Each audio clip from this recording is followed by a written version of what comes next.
Hey everyone, I hope you all are doing great. And in today's video, I have taken up the chapter The Best Christmas Present in the World from the NCERT book of Class 8, Honeydew. The narrator of the story is Michael Morpurgo. Michael Morpurgo is an English author, poet, and playwright who is known best for children's novels.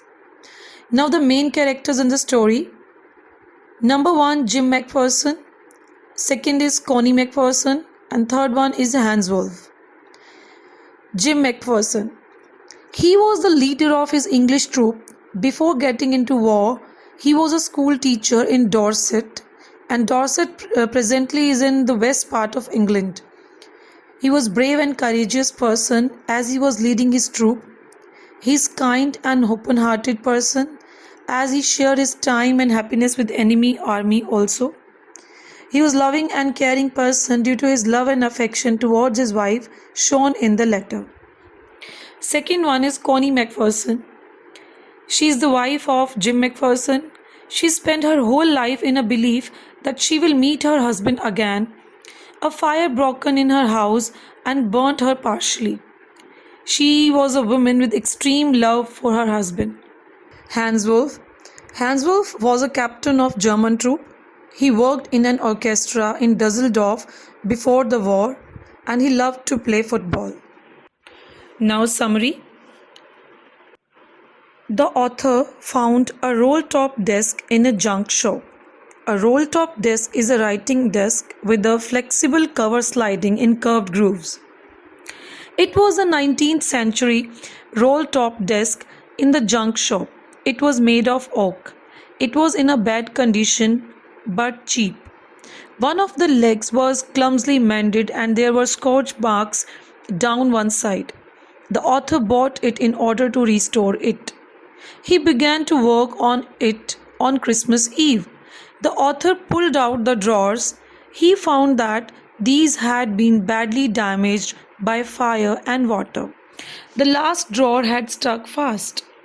He had to use much force to open it. When it opened, it revealed a secret space. In it, he found a small tin box. On the top of the box, these words were written: Jim's last letter, received January 25, 1915, to be buried with me when the time comes.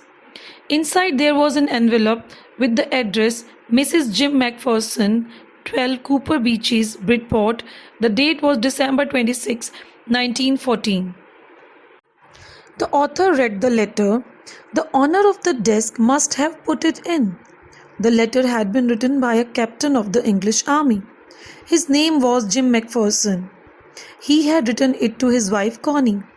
A wonderful incident had happened on the battlefield on the Christmas day. Jim McPherson had narrated it in his letter. And the incident was: the English and the Germans were at war. The two armies stood in their respective trenches on the two sides of the no man's land. Suddenly, McPherson saw someone waving a white flag from the enemy side. Then he saw many German soldiers calling out to them. They were wishing a happy Christmas to the English soldiers. Some English soldiers shouted back, "Same to you." The English thought that was all. To their surprise, they saw many Germans moving towards them. The captain was alarmed. It could be a trick, but it wasn't. They were bringing with them German wine and canned meat. Now there were no rifles between the soldiers. They were hugging one another. The German officer moved towards McPherson. They shook hands very warmly. Then the German officer said that he was from Dusseldorf and that he played cello in the orchestra. He said his name was Hans Wolf. In return, McPherson also introduced himself. He said that he was a school teacher from Dorset. Hans Wolf smiled. He said he knew Dorset. In fact, he had never been to England, but he knew English. His favorite book was Far from the Madding Crowd. It was from there he had learned all about Dusseldorf. McPherson shared with Hans Wolf the Christmas cake that his wife had sent. Hans Wolf said that the marzipan was the best he had ever tasted. It was a wonderful Christmas party. Then a soldier brought out a football. The soldiers played while Macpherson and Hans Wolf clapped and cheered. Hans Wolf suggested that the world would be much better if the problems were resolved by a football match instead of war. After the football match, all the drinks and eatables were consumed. Now it was time to part. Hans Wolf saluted Macpherson and walked away slowly and unwillingly. That night, the Germans were heard singing a carol. The English soldiers replied with a rousing chorus of another carol.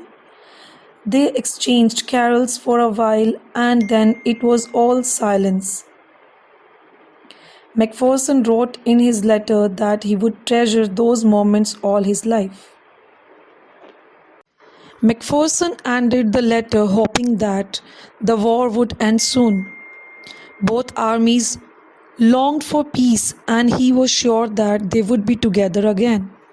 Having read the letter, the author put it back in the envelope. He decided to give the letter back to whom it belonged.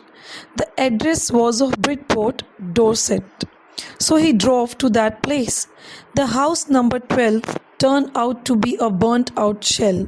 It was found that Mrs. Macpherson was in the house when it caught fire. The fireman had got her out just in time. She was 101 years old. Now she was in a nursing home. The author went to the nursing home. He met the matron. A matron is a woman in charge of medical arrangements. She told the author that Mrs. Macpherson was rather confused that day. They had put her in the conservatory. A conservatory is a room with glass roof and walls used as a sun lounge. The author found Mrs. Macpherson sitting in a chair. Naturally, she looked up at the author vacantly, but her eyes lit up. When he called her Connie and gave her the letter, he told her how he had got the letter, but she wasn't listening to him. She reached out and took his hand. Her eyes were filled with tears. She felt that her Jim had returned. She said that her Jim had kept the promise. He had returned on the eve of Christmas. She made him sit beside her. She kissed his cheek. She talked long and lovingly to him. She said that she had got the best Christmas present in the world.